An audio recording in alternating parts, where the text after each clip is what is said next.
Welcome to the Forces Sports Show, your weekly roundup of the best action and biggest stories from across the services. Coming up in the next half hour. Ending the summer on a high. The Army win the Inter-Services cricket title.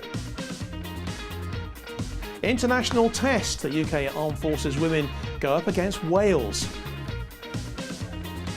And targeting Invictus glory, the Archers of Team UK aiming for gold in Sydney.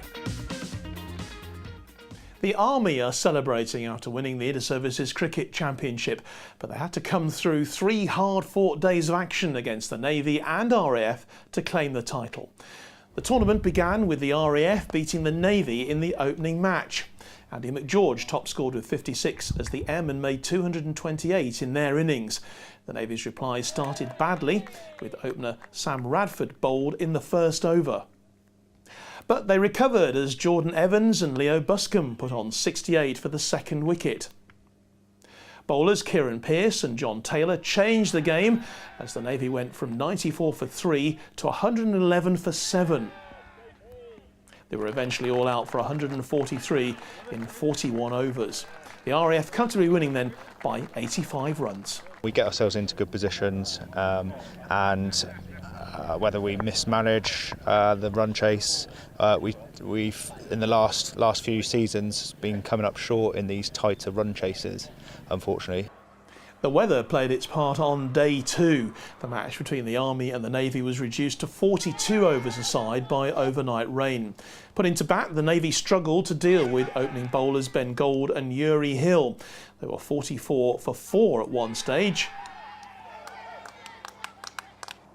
A late knock of 30 from John Parker made the Navy's final score 151 for 9.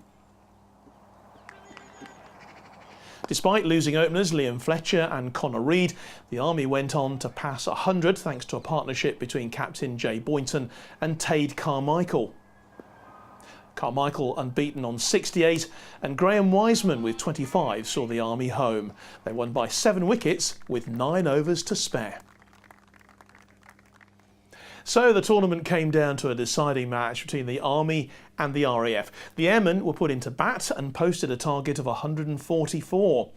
After a tense run chase, the Army came through to win by 4 wickets.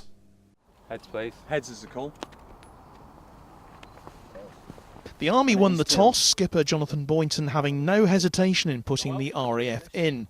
Their openers, Ross Diver and Adam Sutcliffe, made a solid start, taking the Air Force to 54 for no wicket after 11 overs. But in this game things can turn. Army spinner Yuri Hill finding some on the Vine Lane pitch. First he removed Diver for 31, then the other opener Sutcliffe for 15 in successive overs, 59 for 2. Wickets then began to tumble. Tom Shorthouse was caught and bowled by Nick Schofield, the first of 3 wickets for the left-hander, and captain Adam Fisher also removed for 15. Guy Hill, his 3rd victim. The RAF would have been looking for at least 200, but in the end slumped to 143 all out. Tade Carmichael also getting in on the act. Disappointed, but obviously the second half and the pitch has taken a bit of turn, so hopefully second half, if the lads bowl well, then we can make it really difficult for them. Well, that promise that his bowlers would give it a go was spot on. A terrific caught behind by the wicket-keeper captain here from Kieran Pearce's delivery. They caused huge problems for the Army, Carmichael also falling cheaply, and they slumped to 45 for 4 after 13 overs. It turned into a nail-biting chase which became critical when they lost their 5th wicket. Graham Wiseman trapped LBW by Ash Watson for 33, 88 for 5 at nearly halfway. But in every innings there's always a standout, and for the Army it was Tommy Lester, who saw them home, knocking 27 off 92 balls, which took the Army to the RAF's modest target of 144, with 4 wickets to spare. A few more runs on the board for the Air Force, and it would have been very different. Yeah, we always believe that if we bowled well, it's tricky scoring. Like, small scores are sometimes really tricky to chase, so we hoped that they would maybe bottle it a little bit and we put the ball in good areas, and yeah, we had a sniff. So you won the T20, they've won this one. Next year the decider, really? Yeah, I think it's been competitive cricket between both sides this year, and hopefully I think next year it'll be the same. So good inter-services cricket to come, I think. The RAF would dearly have loved to have made this a cricket double in their centenary year, but the Army have been unbeaten since they lost to the RAF in the T20 at Lords. This, though, was perhaps a closer run chase than they expected, as they retain the Inter-Services Championship. The experience that I had in the dressing room and the players what season they've had, I was obviously nervous, but I knew my team would come through and we come on top. So that's 4 years in a row Yeah. for the Army for this one. Next year 5? Yeah, I think so, yeah. Well, fingers crossed if we have a good pre-season like we have done previous years and keep on going forward, yeah, I think so, yeah. We want to get the T20 back though in, next year, so which is a big plus as well. So. International opposition proved too big a step up for the UK Armed Forces women's cricket team. They suffered a 109-run defeat against a Wales development side. Julian Evans was watching. A young Wales women's development side arrived under blue skies in Aldershot for this clash with the UK Armed Forces outfit. The Women's Cricket Association in Wales was only formed in 2002. Now hundreds of girls are playing the game, with the best featuring at international level. Batting first, Wales were quick to show their class, with Gabby Basketer slashing the UCAF bowling attack to the boundary. Basketer bullied the bowlers as the Dragons opener put the Forces' side to the sword. The military women were working hard in the field to keep the score down. It was the Navy's Lou Worsfield who made the breakthrough. She cut short Libby Thomas's time at the crease, out for a neat 19 with Wales 56 for 1. But even Worsfield wasn't immune to Basketer's bombarding of the boundary. With Basketer rattling off the runs with ease, UCAF targeted the other end and Gabby Clark claimed the wicket of Laurie Matthews to make it 90 for 2. The total had moved along significantly by the time Clark struck again. Ella Reid cut into the clutches of the Army's Kirsty Gavilit and Wales were now 146 for 3. Having enjoyed a season playing cricket in Australia, Basketer was adept at playing on the dry pitch at Aldershot, but when she hit her 100 from 83 balls, she removed herself from the fray. She retired, allowing a teammate time to bat, with Wales effectively 158 for 4. The Forces side kept to their guns, with Mel Vaggers amongst the wicket-takers towards the end of the innings. However, Wales reached 205 for 9 from their 40 overs, meaning UCAF would need to score a smidge above 5 and over to eclipse the visitors' total. The reply got off to a shaky start with the early dismissal of Clark. She was caught out by, who else but Basketer, from the bowling of Leah Redmond, and UCAF were 11 for 1.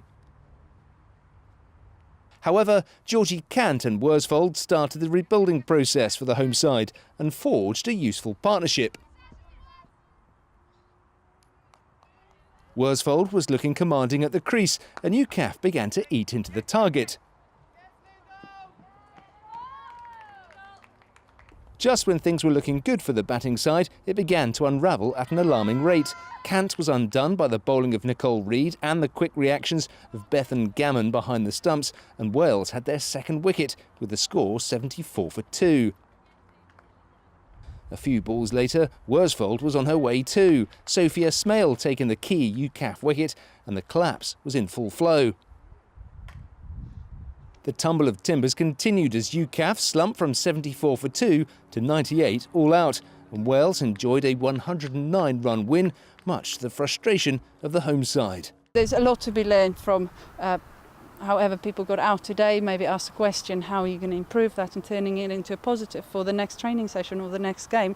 Consult the coaches and rectify that. As long as we learn, there's nothing wrong with losing as long as you learn and gain from that and put it into a positive to improve the next time. Now, last month, the Great Britain team enjoyed unparalleled success at the European Championships in Glasgow, bringing home 74 medals, 26 of them gold. Alongside the elite competition, there were also age group events taking place, where RAF athlete Hannah Dodwell won the sprint distance triathlon. Kath Brazier went to meet her. Hannah joined the Royal Air Force with a history of swimming and quickly started competing with the light blues in the pool. But a chance meeting with an RAF triathlete persuaded her to try the multidiscipline sport. and now GB have a new star in the making. So I watched the elite women's race on the Thursday afternoon, and it was really inspiring to be stood not far from the likes of Nicola Spirig and Jessica Learmont as well, as they were racing up and down the course. 2 days later, it was Hannah's race and she aced the course, winning gold in the 20 to 24 age group category. Now she plans to compete in elite races to maintain her position with the national squad. Being a natural swimmer, I'm closest to their times on that. Biking, need to work on a little bit, and running, I'm aiming to improve on my run. I'd like to get, in terms of 5k, I need to get back down to a 18-minute 5k would be nice. RAF Swimming and RAF Triathlon have both been very supportive, as has the RAF Central Fund. It's quite an intense job, but just trying to fit training around that, I do what I can. So it does mean early starts in the morning, training straight after work. But in order to be that good, you've got to be dedicated, you've got to commit your time, and being in the military, you've got to be quite systematic and plan stuff, and so it's something that I'm kind of used to and I can still integrate by planning. Hannah's main focus now are the age group championships in Ibiza in October. In 6 weeks' time, the 4th Invictus Games begins in Sydney, Australia. Training for the Team UK athletes is stepping up a gear. Ali Gibson has been to Bath to see how this year's archery competitors are preparing. With their eyes very firmly on the target, these are the 10 athletes selected to take part in archery in the 2018 Invictus Games. With only 72 places available this year on Team UK and competition fierce, getting that golden confirmation email was a dream come true. Oh my God. Well, I don't know what words to describe. It was just such an amazing feeling. Me, little old me. How can they pick little old me? It was incredible. Former Corporal Daniel Phillips is competing in 4, possibly 5 sports at his first Invictus. The indoor rowing and the hand cycling, it's all very much upper body, but the thing is, whilst I'm building up my upper body, it's building up my back muscles as well, which helps with the archery and the powerlifting. So it all kind of intertwines together, which has been really quite helpful with the amount of training I'm having to do. Another archery newbie is Army veteran Danny Shanahan, who is finding Invictus training is helping with his mental health. All the problems I had in the past with the PTSD side of life, or the blasts, or the tours, and it could be a bad day outside or a good day outside. As soon as you start, standing on the range ready to go, you just focus in on trying to put a good job in and hit the target in the right place. So yeah, you sort of zone out into it. It's fantastic. I'm finding it really helpful for my particular case anyway. In Toronto last year, there were 4 medals for archery for Team UK, 2 bronze and 2 golds. Head coach Charlotte Burgess and assistant Andy Rikonenko are working to develop this year's athletes. If somebody can't use one of their arms and we have to start thinking about shooting with a mouth tab, like one of the guys here today, then yeah, that brings in a few interesting challenges. But otherwise, it's really just looking at the person, looking how they're shooting, going, right, how do we make the best of that person, the equipment and the situation we've got? My real hope is that these guys go away from this, enjoy Invictus, do well at Invictus, but then carry on in the sport. If they get half out of it that I've got, then that'll be a great thing. The countdown is now very much on to Sydney, and training will continue through the Help for Heroes Sports Recovery Programme to develop the team. I suppose I'm a bit like a kid at Christmas and just waiting for it to come, just waiting and waiting and waiting. If I could, I'd go out there tomorrow and do it. I suppose that's a bit of nerves as well, where I just want to get it done. But at the same time, I want to be in the best shape I can before getting out there. So that's your goal then for the next few weeks? Yeah, every day, train. And that's a pretty good strategy. UK Armed Forces Rugby League has fielded its first female official, Sergeant Rachel Watson. An RAF team member for 10 years, a broken shoulder last season forced her to look beyond playing the game. Kath Brazier reports. Alpha 76 report shutting down. Controlling air traffic at RAF Shawbury, arming Rachel with some of the tools she needs to officiate rugby league. Juliet 03, join surface wind 23017, gust 24. Her first game was a men's plate final between RAF Bryce Norton and RAF Honington. It felt very much like they weren't going to listen. They weren't going to respect me as in my position. But after the first couple of calls, and the calls were questioned, and I was able to give them the answers straight away as to why that call was made, they started to listen. And in the end, someone called me sir, and to be fair, I took it as a compliment, because that's what you call the referee. He's sir most of the time, so I take that as a compliment, and so it was great towards the end, yeah. Rachel has played hooker for the RAF for the majority of her time in the side, and for the last decade her only experience of match officials has been fairly one-sided. They've always been all male, whether young or older. Most of the time they've been Army or Navy based. There's not been many RAF officials. Yeah, they're a great bunch though, to be fair.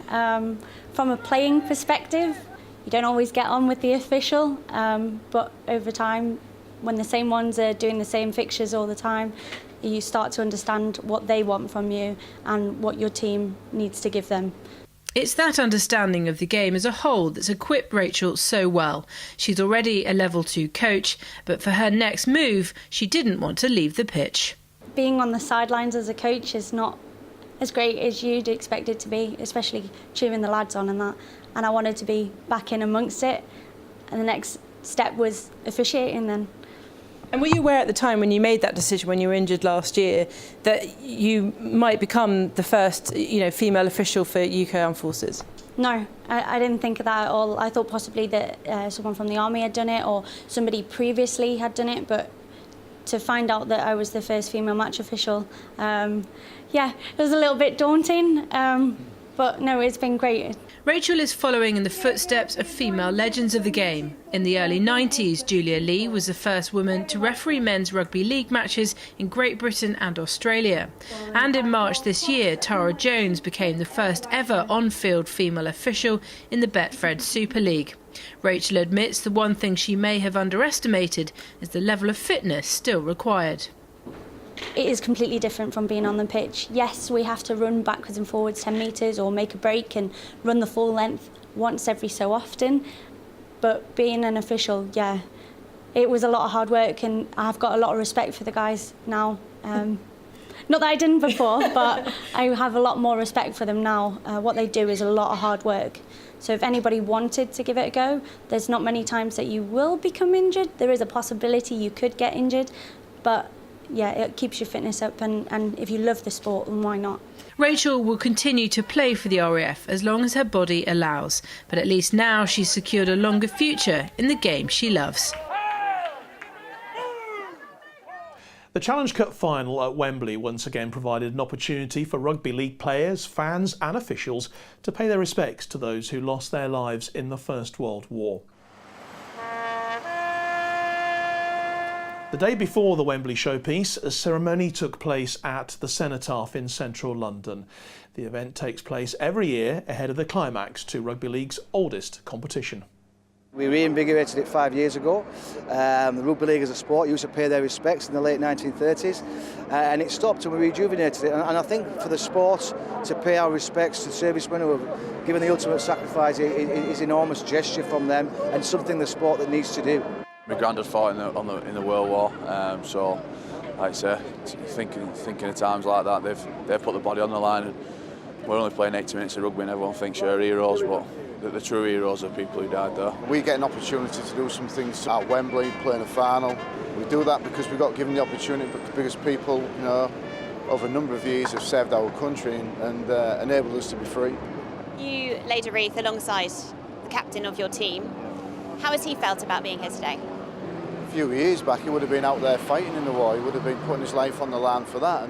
And again, the same reasons for Remy is that people sacrifice themselves to enable us young people like himself to be able to play sport and create great opportunities for themselves and their families. And that's it for this week. Don't forget you can see all the action as we get it on forces.net and this show and more on YouTube. We'll leave you with action from the Inter-Services Cricket Championship.